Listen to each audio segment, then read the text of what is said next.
Hi, everyone. I'd like to do a shout out to our sponsor, Baco Diagnostics. Early detection is the single most important factor in improving patient outcomes. The Baco Diagnostics team recognizes how impactful a podiatric physician can be and remains committed to supporting you in your role as the first line of defense in diagnosing conditions of the lower extremity. Thanks to the unwavering support of our clients, Baco Diagnostics has been able to give back to the podiatric community for 16 years by providing podiatric educational resources and advocating for the profession. Baco Diagnostics, helping podiatric physicians keep America on its feet. If you have not yet had the opportunity to utilize Baco Diagnostics services, get started today by sending an email to corporaterelations@bacodx.com. The first 50 podiatry offices who request a starter kit will receive a Dean's Chat mug. Hello, everyone. Welcome to Dean's Chat, where we discuss all things podiatric medicine. My name is Dr. Jeffrey Jensen. I'm the Dean at the Arizona College of Podiatric Medicine and the host for the Dean's Chat podcast. I'm here with my co-host, Dr. Joanna Ritchie. Hi, Joe. Hey, Jeff. How you doing? I'm doing great. I am so excited about the episodes coming up with all the students from. Oh, me too. We love students. We do. We're going to be interviewing students from all the different schools and colleges of podiatric medicine and putting them out as bonus episodes. The reason we're doing this is we want anybody who's considering podiatric medicine as a career to be able to easily find out what it's like to attend any of the podiatric colleges. So we have three phenomenal guests today representing the Temple University School of Podiatric Medicine. I'd like to introduce each of them individually. First, Mr. Mark Gabriel from the class of 2025. Welcome, Mark. Thank you so much. Thanks for having me. You're welcome. And from the class of 2027, Tyler Daley. Welcome. Thank you. It's a pleasure to be here. Excited to be here.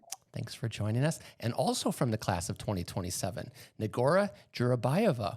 Welcome to Dean's Chat, Nigura. Thank you so much for having me. This is a great pleasure. Well, we're really excited to have you. And, we really want this entire episode to kind of stand on its own 2 feet. So let's get started. No pun intended. Let's get started, Joe. Yeah. So with that spirit, if one of you don't mind taking our first question, we wanted to just how would you define what podiatric medicine is? I can answer that question for you. For me, the definition of podiatric medicine is a medical specialty that focuses on the treatment of diseases, injuries, or just conditions of the foot and ankle and the lower leg. This can be done via surgical or non-surgical means. And I think it's a great way that we can help many different people have a better quality of life. Very good. Thank you. Beautifully said. Yeah. Well said. And then also to prospective students, Mark, would you mind sharing with us the educational pathway to becoming a podiatrist? Absolutely. So usually students who are interested in pursuing a degree and a career in podiatry would start with 4 years in undergrad. The usual major would be something in the sciences, whether that's biology, chemistry. Some students then pursue graduate degrees like a master's. It's not necessary to enter, but you could potentially do that. A lot of podiatric schools will ask that you take the MCAT as the standardized test to enter the school. And then once you are accepted through an interview process and application process, you go through 4 years of podiatric medical school, followed by 3 years of residency, and then followed by an optional fellowship if you would like to specialize in a specific topic within podiatry. So we'd love to kind of shift gears a little bit and go a little more into each of your individual stories. One of the best things, as we've interviewed lots of different practitioners as well as students, is no one has the same story. So if you don't mind kind of introducing where you did your undergraduate degree, and then how did you find out about podiatric medicine? And then if you had the opportunity to do some shadowing, kind of give us a little information about how you found that doctor and what that experience was like for you. We'll start with Mark. Okay. So no pressure there. So my undergraduate degree was at a small school called Covenant College in Chattanooga, Tennessee. At the time, even though I had no idea about podiatry, I actually would visit a podiatrist. I just had plantar warts, very common issue. And it wasn't until my master's degree at Georgetown University where the instructor who was helping me with my thesis which looked more into basically different phases of neuropathy. We were discussing diabetic neuropathy. They told me about this field of podiatry, and I fell in love with the field, and that was the main decision of why I decided to pursue that career. Do you want to shout out any particular mentor there that you would work Oh, with? yes, We 100%. love mentors. So I worked with Dr. Lawrence Cromer, who is a PhD in neurology at Georgetown University, and then Dr. John Partridge, who's a MD in pharmacology, and both of them were encouraging me to pursue this path. Yeah. Fantastic. Thank you so much. Yeah. All right, Tyler, you're next. Awesome, thank you. So I went to undergrad at Brigham Young University out in Utah. And I was actually very heavily in the MDDO track up until my second semester of my third year at Brigham Young University. I actually hadn't heard of podiatry at that point, but one of my counselors there encouraged me to take a couple of, they're considered filler classes, but they're for medical specialties. And so one of them was just Intro to Health Professions, and they would invite many different medical specialties, physical therapy, occupational therapy, physician assistant. And they actually invited a podiatrist to come and speak. And he gave his lecture, and I thought, oh, this is really interesting. But I was still kind of like, no, I still want to do MDDO. So I ended up going through graduating, and then I worked in a family medicine practice as an MA for 2 years.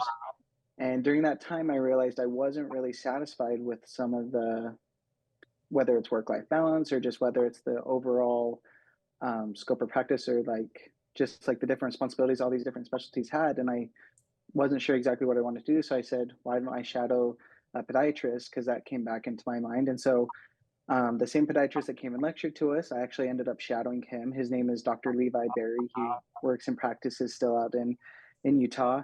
And I loved it. I absolutely thought it was fantastic to see how any sort of patient that came in, he always had some form of treatment that he could give, whether it was offering them a surgical management, whether it's doing an injection, orthotic.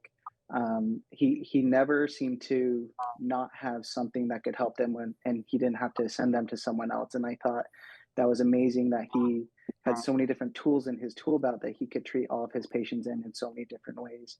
And so after shadowing him for about 3-4 months, I finally was like, okay, and I applied, and here we are. The rest is history, so to speak. Yeah. Yeah. All right, Nigura, not to leave you as the last, but just in sequence of how you guys show up on my screen. Tell us about your experience. Of course. So I went to undergrad in Brooklyn College, which is where I was raised. I always knew I wanted to pursue medicine, but I wasn't really sure about which field. In undergrad, I only really knew about MDDO routes, or if you want to go into dentistry or optometry or all those fields. But podiatry wasn't really as emphasized, which is something that I think should change. But once I did a post-bac program, and there we had podiatrists visit and kind of advertise their field and what they did. And I saw this woman, and she looked so put together, she was really giving off this great energy. And I was like, I want to be like her. She seems so happy, so fulfilled with her life. And I'm like, I really love that. And then after that, I started shadowing more podiatrists. And I came across somebody that we share a similar background, and she's her name is Dr. Nargiza Mahmudova. She also graduated from Temple. And after having a conversation with her, I could really, really relate to her, and I loved what she did. And I just was amazed, and I decided to pursue podiatry. That's wonderful. Thank you all so much for sharing those stories with us. That is wonderful. It's amazing how somebody can go into a class and present about their profession, and you're in the class thinking, "Oh my gosh, that doctor is somebody like I want to be like." It's amazing how that mentorship works. Yeah. So our next topic is APMSA. All three of you are leaders at Temple University School of Podiatric Medicine. All of you represent the student body in different ways. on a national level. I was hoping each of you could talk about the American Podiatric Medical Students Association, how you got involved, and what you do as an APMSA rep. Tyler, do you want to go first on this one? Definitely. So coming into as a first year, a little bit over a year ago, I knew I wanted to get involved. I didn't get involved too much as an undergrad, and coming in as a first year, I knew I wanted to get involved. I knew how important getting involved was. And so at the start of orientation, there's lots of presentations of all these different clubs and things, and being a part of like our class council as a class president and things like that. And there's a presentation given by Mark and his co-delegate Danica, and then our third year APMSA delegate Neha. They gave a presentation of APMSA, and I knew immediately that that's what I wanted to do. I loved the fact that there was a chance to be able to interact with all the schools, all the students from all the schools, and just help improve the profession as a student. I felt like that was such a great opportunity to not only see where I can fit in helping make things better, but also just see like the amazing people that I'll be working with in the future. And so I felt it was great. So I ran for the position, and thankfully I was elected. And then at our most recent House of Delegates meeting, or I guess 2 from now, last February, we held an election, and I ran for the American Podiatric Medical Association liaison position, and I was elected for that. So that's my current position within APMSA right now. I'm serving as the elect, and then this upcoming spring, I will actually step into the role, and my predecessor will step down, and then we'll just go from there. What do you do exactly as a liaison, if you don't mind sharing? Yeah. So as a liaison, within APMSA, there's many different liaison positions to all these different organizations. And the best way I could explain it is the liaison kind of acts as that third person between APMSA and that organization. They'll attend the meetings with this organization. They'll bring concerns from the students, not just within APMSA, but from any of the schools, any concerns that students may have regarding this organization. This liaison can bring those concerns forth, and they can discuss, and then they can report back any resolutions or any other concerns that the organization might have for APMSA. And so it's just a nice way to have a very consistent line of communication, both between APMSA as an organization and whatever that organization that particular individual is liaison for. Well said. Nigura, can you share with us your APMSA history and how you got involved? Of course. I am a SGA student government president-elect. So next year I would be the president. So I always knew I wanted to have a position in leadership because I was very involved in undergrad, and I wanted to continue that in podiatry school, because I feel like I could always talk to students and see what they're like going through, whatever complaints they have, and kind of portray that to the admin, or if there's any way I could help them too. So I worked with a lot of clubs, which is my primary role right now, and kind of help organize them financially, and have the structure formed. And we recently had our the conference, the national conference, and where I would represent, me and Danny would represent our entire school, whereas Tyler and Mark represented an individual class. So we all went to the conference. It was a great experience. I totally loved it. It was my first time. And being SGA president-elect, you're also part of the president's committee. So you get to, for example, right now we're preparing for the Arizona conference and making sure that the students are having a great time at the conference, making like more interactive workshops, and so the students could get a lot out of it. Like, they're flying across the country. What are they flying there for? So just make sure they are having a good experience. I hear through the I remember my first conference. Sorry, Jeff, can I it's like as a student when you walk in and like the ceiling just like blows off when you just realized how big the profession actually is and how many opportunities there are out there. So when you said that, it just brought me right back to walking into that first exhibit hall and just being like, this is amazing. So go ahead, Jeff, back to you.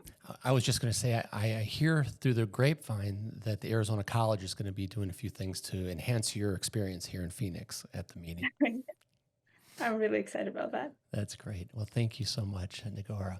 So, Mark, you're the grizzled veteran here. Let's hear about your experiences with APMSA.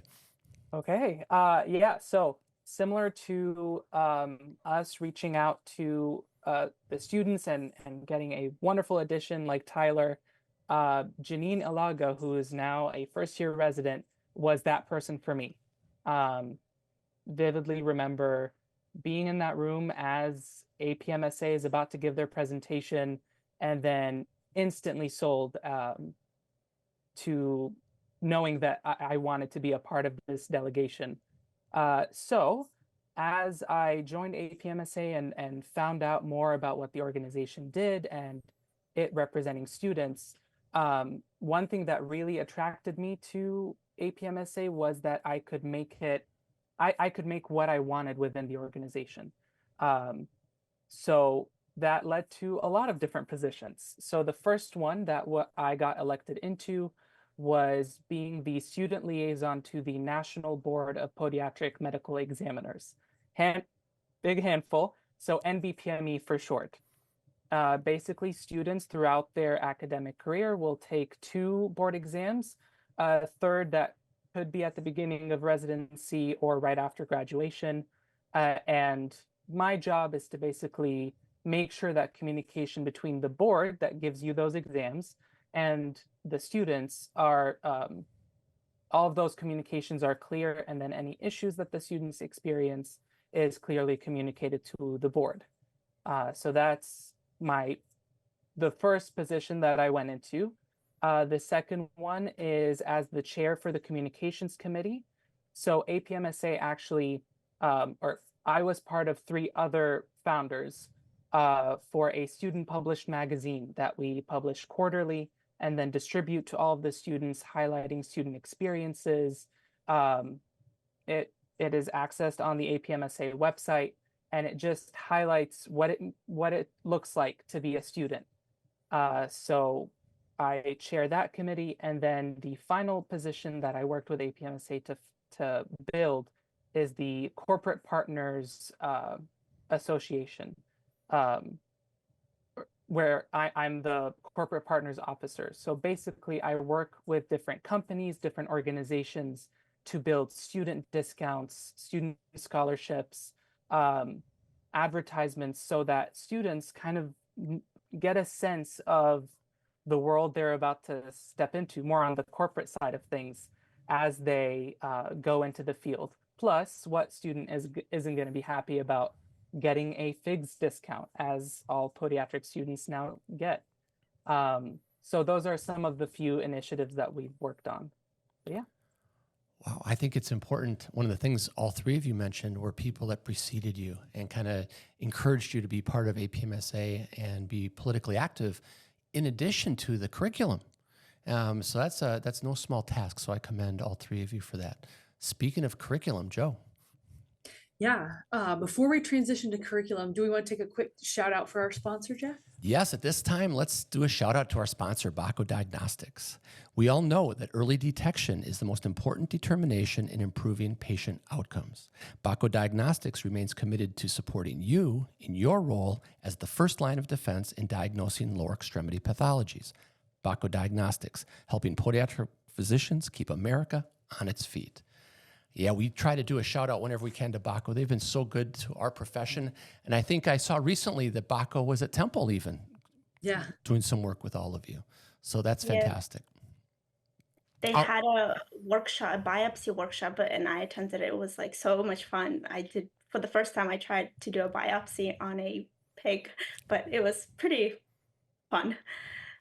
Yeah, those like hands-on experiences with something that's not foam or felt or like, but true skin it really is remarkable the difference as you're handling the tissue. And so we are very grateful to BACO and how they support our profession overall, but definitely how they support our students as well. So as we transition then back to curriculum, kind of along this exact same line, if we can talk a little bit on each year at Temple, what the curriculum kind of looks like.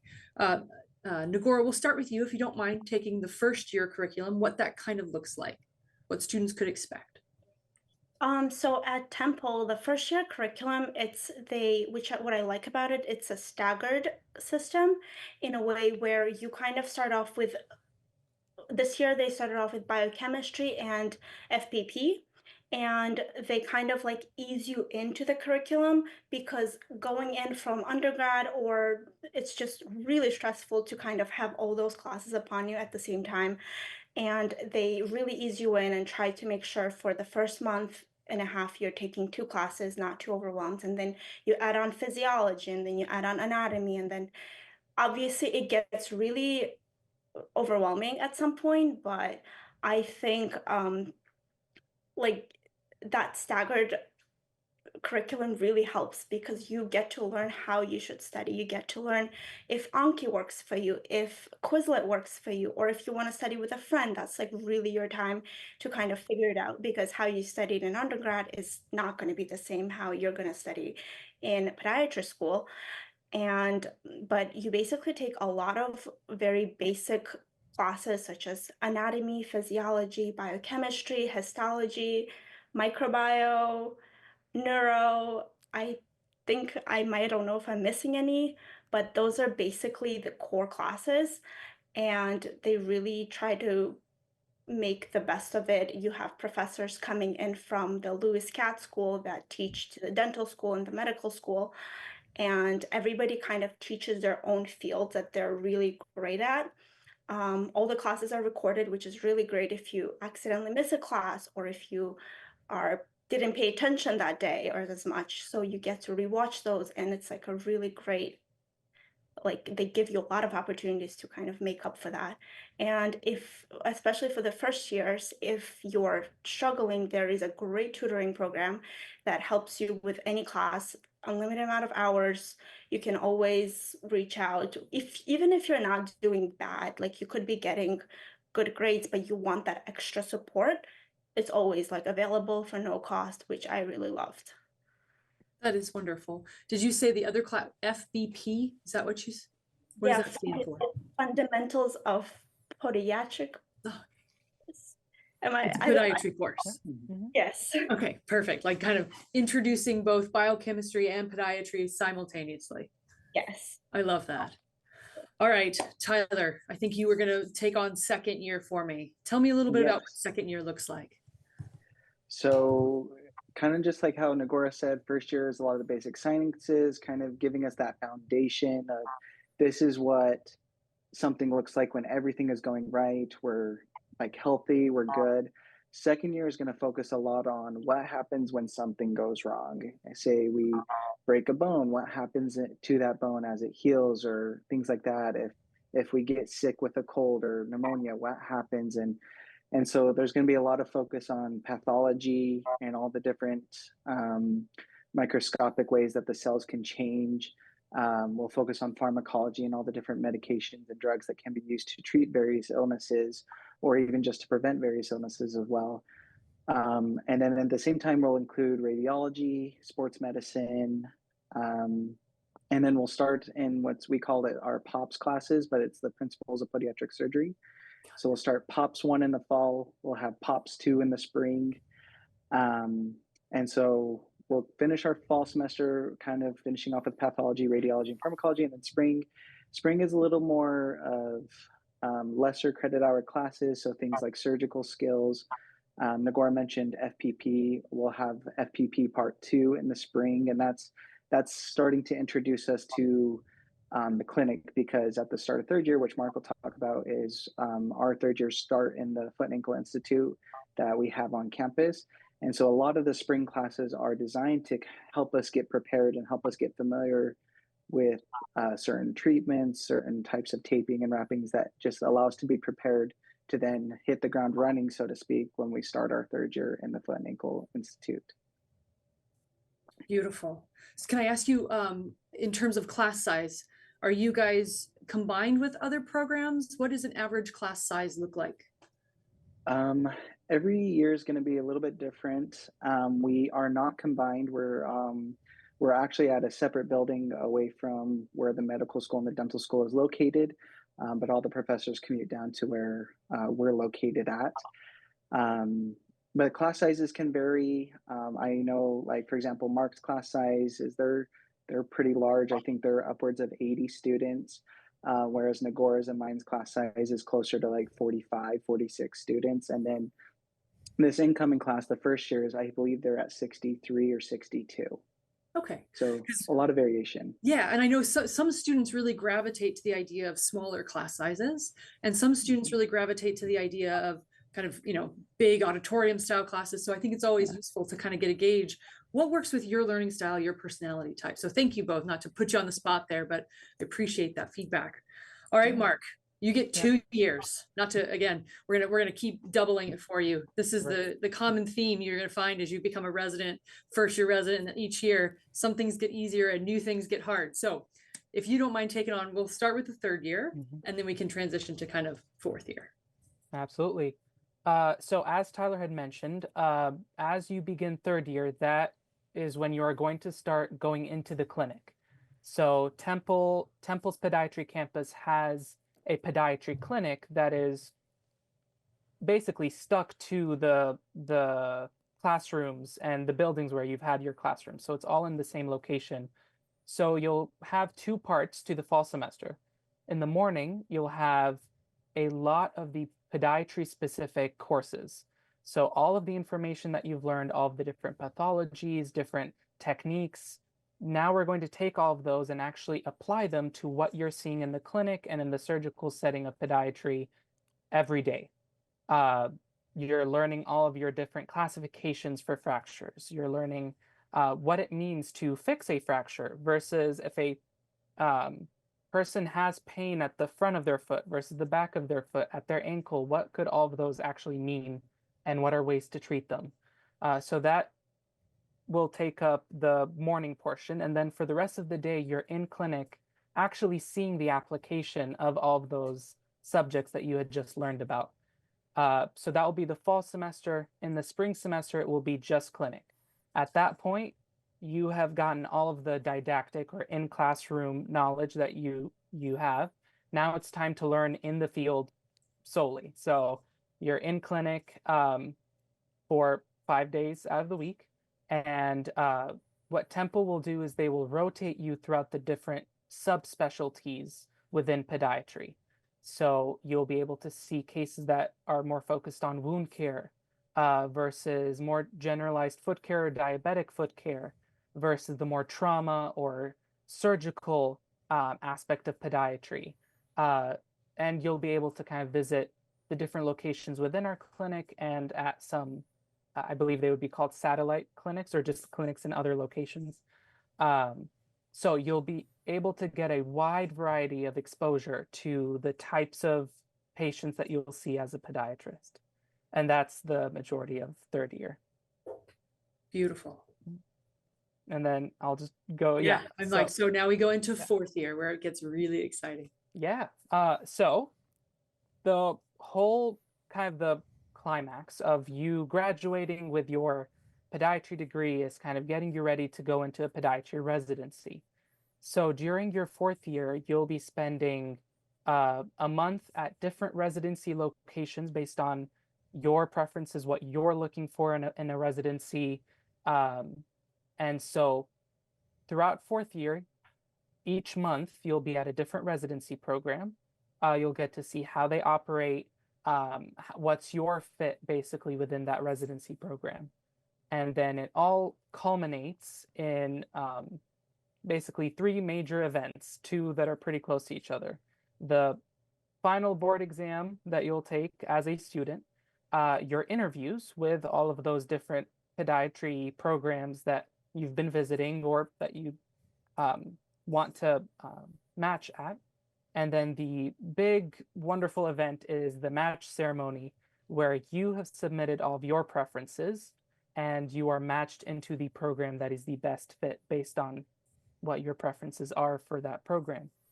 And then eventually you end up graduating and you now have your DPM degree. So that is a May goal for myself at this moment. That's a great goal. What do you think, Jeff? Well, I had a couple questions for Mark. Mark, can you talk about the board's prep for part 1 at Temple? Of course. How does that play out in terms of time and reviews and things like that? Of course. So for part 1 of boards, that is taken near the end of your second year and kind of in that little period between second and third year. Part 1 tends to be, it's testing you on all of the didactic aspects of your education. So a lot of different schools have different ways of preparing students. Temple has sort of 2 parts. The first part is the actual curriculum during that spring semester of your second year. It's not as time heavy. There aren't, as Tyler mentioned, there aren't as many credits. That is all to kind of get you ready to start studying and actually giving you time to study. In addition to that, Temple has a boards prep course, which is meant to kind of give you a bit of exposure into what studying for boards looks like, what are the different subjects, kind of just reminding you a lot of those professors that you've gotten during first and second year might come back and kind of say, hey, I know I taught you biochemistry, however many months ago that seemed like years. Here are some of the highlights just to get those juices flowing again. And that kind of gives you a little bit of, it helps you gauge your knowledge, where you are at now that you've gone through 2 years of those classes, how ready versus how much additional studying do you need. Very good. The other question I had was, can you share with our listeners what it's like in the 4th year? For example, you've done clerkships on the East Coast and now you're out in Portland, correct? Mm-hmm. Yep. So where all are you going during your 4th year? Yeah. So my first 2 were in Baltimore, Maryland, and then Richmond, Virginia. And yeah, I am now in Portland, Oregon at a program there. And then I'll be going back to Northern Virginia and the DC area. So I'll be at Inova for October, MedStar in November, Eastern Virginia Medical School in December, and then Roger Williams in February. Some great Got a programs. great lineup coming up. That I want to do that. That sounds like fun. Yeah. I like that. Yeah, I'm very excited. Good for you. Well, you've worked hard. You know, you're going to do really, really well. All right. So the next part's fun, just pure fun. So why Temple University School of Podiatric Medicine? What was the tipping point, Tyler, for you to say, I'm going to Temple?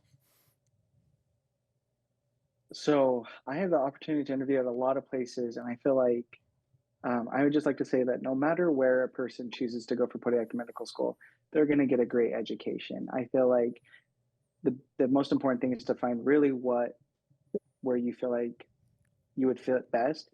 And so for me, the reason why I felt like Temple fit best is I felt like I was able to develop a relationship with the faculty members a lot easier than some of the other schools. While I know that's not uncommon. For me, it was a big deal to almost develop that close friendship and then just meeting some of my fellow classmates that I didn't realize were going to be my classmates at the time, but just kind of seeing some of those people and seeing some of the students that came and interviewed with me, I felt like there was a place where I felt like I belonged, and it really spoke volumes to me. But in addition to that, being married, it was very important for me to make sure that wherever I do end up going to school is a place where my wife is going to be successful in her careers. And Philadelphia is also a great place was a great place for her to start setting down her own and developing her career as she graduated from her undergrad. So in reality, it was kind of the best of both worlds for both her and I. Fantastic. Nigura, what was the tipping point? What made you say, I'm going to Temple? For me, I also interviewed at a couple of schools, but and I was kind of set on going to a different school until I had the interview at Temple, and it was just honestly one of the best interviews I've ever been in. It was just more of a conversation of them getting to know me and me getting to know the school. It didn't feel like high pressure. It didn't feel like I was being like questioned a lot. It just really felt like nice and quiet, and I could learn from it, and I could kind of be myself truly. And I was like, maybe I want to go there. And they gave me an opportunity to visit their clinic. So I visited their clinic and kind of shadowed and saw how things were done. And that just solidified my decision even more. Plus, being from Brooklyn, it's only like an hour and a half, 2 hour drive. So I could visit home whenever I want to and like on a free weekend and also be kind of at this school, which I truly enjoy. That's great. And something I wanted to mention, and you touched base on it, is post-COVID, we're doing a lot of our interviews just like we're here on Zoom. And students aren't getting an opportunity to go to the colleges and see what they have to offer firsthand. So I think that's really important that you had the opportunity to do that. And as Joe and I are always, in interviews, we're welcoming students to come visit our campus in Arizona. You want to know what you're getting into, right? Absolutely, yeah. All right. Well, thank you. Mark, what was your decision on, what was the tipping point? When did you say, I'm going to Temple? Not to be repetitive, but it was the interview. Interviewing with clinicians from Temple and kind of hearing what the clinical experience was like at Temple was that was the tipping point. It was kind of even comparing different schools, my conversations with how my personality fit with different clinicians at Temple just solidified that decision. Fantastic. Yeah. Joe, I had one more question I wanted to ask before we move on, and I forgot to mention this earlier. I'd love to do professor shout-outs. Oh, I love it. Yes. So, Yeah. Nigura, let's start with you. Professor shout-outs, whether it's basic science, well, No that's what pressure. you're in now. But what's been just a wonderful experience for you and that a professor's provided that you've appreciated? There's so many great ones. I would say Dr. Thatcher was always amazing. I love the way he teaches. He teaches physiology, and then our second year he teaches part of pharmacology.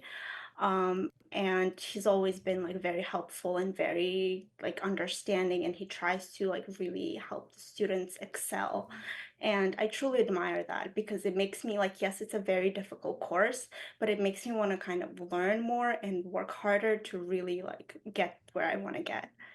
Oh, that's great. Mark, professor shout-outs. Dr. Meyer, hands down, have to give him a lot of credibility there, and I highly admire how he works. In addition to that, Dr. Pontius, we ended up working together through NBPME, and I will never forget her realizing I was a first-year student and immediately taking me under her wing and helping me with anything I needed. Fantastic. Tyler, professor shout-outs. Similar to Mark, I'm going to have two. So the first one is going to be for Dr. Griffin. She does part of our general anatomy courses, and then she does almost the entirety of our lower extremity anatomy course, except for 2 weeks of lectures, but she does the entire time. And I really appreciated how energetic and happy she was at 8 in the morning, because most people aren't really that happy that early in the morning. And so it was very nice to have that kind of energy to walk into lecture for. Kept us awake, to be honest. And then the second shout out, similar to Mark, is going to be for Dr. Meyer.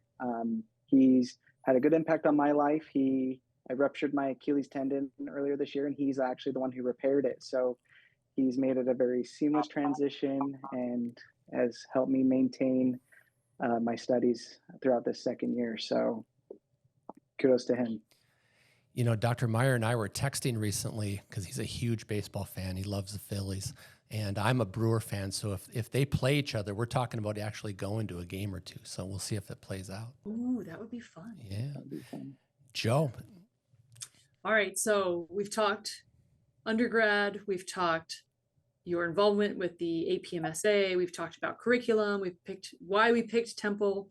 What about some of the activities? They can be non-podiatry related. They could be club activities. They could be research activities.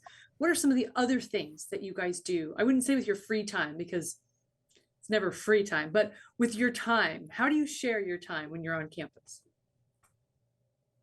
Oh, I should start. Sorry. Let's start with Nigura. So being part of the SGA, I guess a lot of my time goes towards that. Right now I'm currently in I'm planning the spring ligament. We call it the spring ligament, but it's just like a formal event that we have at the end of the year. So I am currently in the process of just calling different venues and finding out how can I make this event work. But yeah, we have our monthly SGA meetings, and every month there's something with a club that's going on that needs to be adjusted and whatnot. And you get to visit different meetings and different residencies, and different schools come in to visit, and you get to attend those lectures, which is really fun. Or the Baco biopsy workshop was really fun. So those are some things that really keep you going when you don't feel like studying. Excellent. All right, Tyler, how about you? Not at school. Philly has this wonderful river walk. And so sometimes when I need to de-stress, or even I think was mentioned earlier, after a big examination, it's really nice to go down to the river walk. Mostly in the summer. The winter time, it gets pretty cold here in Philadelphia. So probably not in the winter time, but definitely in the summertime and spring and fall. It's nice to just take a stroll down the river, let my mind wander, things like that. So that's one of my favorite things to do here in Philadelphia when and just in my extra time or spare time. That's great. All right, Mark. Oh, so first of all, within Temple, and a very big shout out to Nigura for her wonderful work, but Temple has the student government, which Nigura is the president-elect of, and within that government are all of the student clubs. And I have loved seeing all of the different student-led clubs and how involved and how proactive, that's the word, how proactive they have been about wanting to make their years within Temple as productive and eventful as possible. So a lot of the events that I've gone to have been the ones that our student clubs have put on, or that our class council has put together. So different class socials and getting to know all of my classmates and things like that. So, yeah. It's funny, we sometimes don't think about the importance of those social experiences, but they are so important. Mm-hmm. It's a small profession, and those relationships that you build in school, you'll carry those through, and then you'll get opportunities to go to different courses as residents, and you reconnect and you see everyone, and those bonding experiences really are important. So thank you so much for sharing kind of all the different things that you guys have seen. I love the formal event that you named it the spring ligament, by the way. Huge edited and round of applause on that. I love quirky puns, so I think that's brilliant. Well, Joe, I think speaking on behalf of faculty at Temple and us, I think our profession's in good hands with leaders like Mark and Tyler and Nigura. I thank all three of you so much for joining us on Dean's Chat to talk about Temple University School of Podiatric Medicine, and we look forward to following your careers going forward. Absolutely. Keep that passion. Thank you so much. So Thank you. We're also going to send each of you a Dean's Chat cup. There we go. The Dean's Chat cup can take any beverage you like, but I anticipate that with residency coming up, and Mark, you can speak to this with clerkships, you're going to need your dose of caffeine once in a while. Mm-hmm. All right. Well, to all of our listeners out there, whether you're on Spotify or Apple Podcast, please give us a 5-star rating or leave a couple comments. If you're watching on YouTube, we'd love for you to become a subscriber. And until next week, everybody, cheers.